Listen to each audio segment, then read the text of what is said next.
What's going on, guys? FX here. Welcome back to my YouTube channel. In this particular video, I'm going to talk about fundamental analysis, specifically NFP, right? In this video, I'm going to walk you guys through what NFP is, how you can trade it, how to interpret it, or how I understand and trade NFP, right? So you don't want to go anywhere. You want to watch this video to the very end. Also, if you're new here, kindly click on the subscribe button. Also, turn on your post notifications so that anytime I drop a video, you'll be one of the first people to watch this video. Without wasting much time, let's get straight or right into today's video. So when it comes to fundamental analysis, there are several of them, and the NFP is one of the popular ones that traders like to trade because of the volatility and the volumes that it comes with. So when it comes to fundamentals, there are several platforms or several websites that you can use to track your fundamentals, but I like to use Forex Factory. So if you look at Forex Factory right here, it's going to tell you exactly when the news is going to be released, and then the particular currency pair that is going to affect, and then the expected impact. So this is how to interpret or analyze a data before it is released. So if you look right here on Friday, by the way, NFP is released on every first Friday in a month, right? So what I'm teaching you, you can apply next month, that is in January, to see how you can trade the market. So before the fundamental is released, you want to come to this website to understand what it really means, right? So when you see here, you can see the non-farm employment change, right? So another name for NFP is non-farm employment change, simply because non-farm employment change measures the change in the number of employed people during the previous month, excluding the farming sector or the farming industry. So it's basically a statistics that shows the number of people that have been employed in the United States. And then if you look at employment we know is a good thing for a particular economy or country. So the more people are being employed, the better for the dollar. So if you look right here, you're going to see the expected impact, or the usual effect, which categorically states that the actual greater than the forecast is good for the currency. Now, what is the actual and what is the forecast? If you look right here, you can see that we have different figures here. We have one being the previous data for the previous month, and then the forecast. So before any fundamental is released, there's always a forecast. That is what they are expecting for the new month based on certain metrics that they can see in the economy. So usually when the actual data is being released, it is compared to what they were expecting and not the previous month. This is where some people make the mistake. Some people like to compare the actual figures to the previous. No, you need to compare the actual to the forecast. That is what they were expecting. Because what happens is that when the actual is released, for instance, and it's, let's say, 184,000 jobs as they were expecting, even though it is higher than the previous month, there's not going to be much difference, or there's not going to be much reactions on the market, because the news has already been priced in. I mean, they were already expecting it, so they were prepared for it. There's no shock. There's not going to be any shock. But when the actual, in this case, is greater than the forecast, which is the 199,000 jobs that were created, is greater than the forecasted figure of 184,000, you're going to see significant strength in the dollar.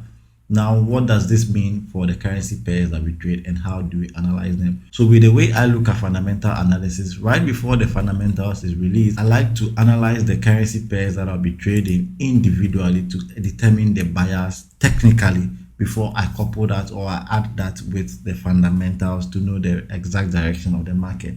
So before the fundamental is released, I come on the chart, and one of the first assets that I like to analyze is the DXY, which measures the dollar inverse, or basically tells us the direction of the dollar, whether the dollar is going to gain strength or lose strength. So if I look at DXY from a technical perspective, I can clearly tell that this was kind of printing an inverse head and shoulder pattern. So we were somewhere around here before the fundamental was released. So I was already expecting, from a technical perspective, a strength in the dollar. So what does this mean for the currency pairs that we trade? When it comes to the USD related fundamentals, I have three currency pairs that I like to trade. That is the GBP USD, the Euro USD, and also gold, which is XAU USD. So after getting my technical bias from the dollar index, I like to analyze these currency pairs as well to know what they're also trying to do technically, right?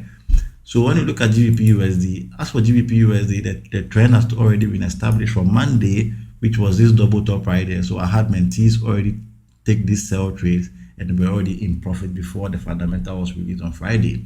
I couldn't get in on the sell on the Monday, but I caught the continuation on the Tuesday, which I shared with my community as well. So if you're not in my Telegram community, you want to pause this video now, click on the link in my description to join the Rick FX Telegram community. I share trade signals and also educational content like this in the community. So I was already in a GBP USD trade, right? So I was expecting more downside from GBP USD. If you look at Euro USD was also not doing much technically. We were just still expecting that downside. So this is why I like to cherry pick the currency pairs, because sometimes the fundamental analysis will be released and then you will see that they are all aligning or giving you nice entry models. So if you look at all of these pairs and you compare them to gold, you realize that gold is the one that was giving me the most opportunity, because prior to this, you can clearly tell a chart pattern being formed. I spoke about chart patterns in my previous video. So if you watch that video, you can clearly see that we had an impulse here, which was a drop, and we had a retracement, and the retracement formed what? A rising wedge. So I was already anticipating a sell trade from gold, right? And also, if you look at gold critically, you can see gold creating that inverse head and shoulder pattern, which kind of correlates with what the XY or the dollar index is trying to do. So this is why I took a trade on gold, right? I took a trade on gold before the NFP, and then when the NFP was released, it just pushed into my favor.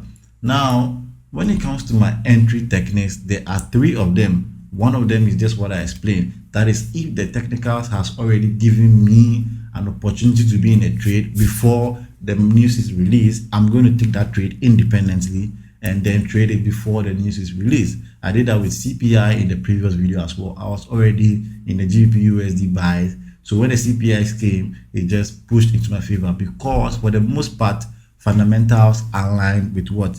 Technicals. However, if I'm not already in an existing trade and I want to trade the fundamentals as and when they are released, I have 2 other entry models that I use. One of them is the least favorite. As a matter of fact, I don't use them anymore, but I would like to teach you guys, and that is using pending orders, right?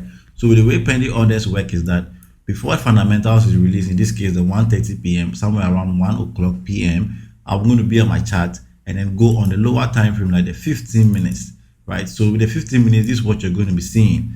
On any day that a major fundamental is going to be released, you realize that for the most part, the currency pair doesn't trade much, but you're going to observe some consolidation because they are waiting for the fundamental to be released. That will bring the volume or liquidity to the market and give the direction, right? So you see that before fundamental is released, the gold will be trading like this, somewhere like this, giving you this ranging market. And then because you want to take advantage of the first spike, what you really want to do, you want to set 2 pending orders, one for a buy stop and also one for a sell stop.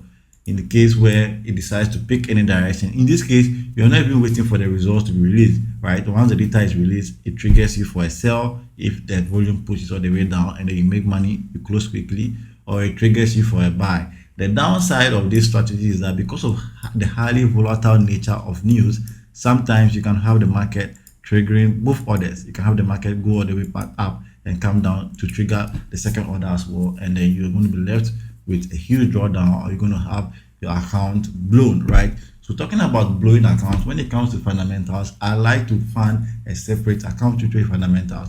I don't like to use my main account to trade fundamentals. Rather, I found an account where I'm willing to lose all of that money. So that money becomes my stop loss and I use it to trade the fundamentals. So this and many other reasons is why I don't like to use the pending orders anymore. What do I like to do? I rather wait for the fundamentals to be released and then I see the data here, what it means, I interpret it and then come and trade it. If you look at this clear, you can clearly see that from the data or the figures that have been released, we are expecting the strength in the dollar, which means what gold is going to sell, GBP US is going to sell, and also USD is going to sell. Reality check is that before Forex Factory will give you this particular data here, you would have noticed that the market has already taken the lead by giving you a direction. So you might miss out on what the nicest of entries, but this is how I analyze it. Now, this part you want to pay attention. When it comes to fundamental analysis, for the most part, fundamental drive the market. So when a data comes out and is pointing out for a strong dollar, for instance, for the most part, that particular currency pair is going to sell for the rest of the day. So what I want to do is to wait, take my time and wait for the 15 minutes candle to close. This is because the market doesn't keep going in one direction. There is always going to be a pullback. So if you study this carefully, you see that when the data was released, this is how the candle was looking, and then it pulled back. So this is where price actually closed for that candle. So if you rush and then you just jump in on a trade, you realize that you have entries somewhere around here. But if you take your time and you wait for the candle to close, you can find a better entry and trade the next candle. So this right here is when I'll jump in on the sell trade and capitalize on the next set of candles quickly, right? You also need to understand that when it comes to fundamentals, especially this particular mode of entry, we are looking to just scalp the market for some quick profits with higher lot sizes.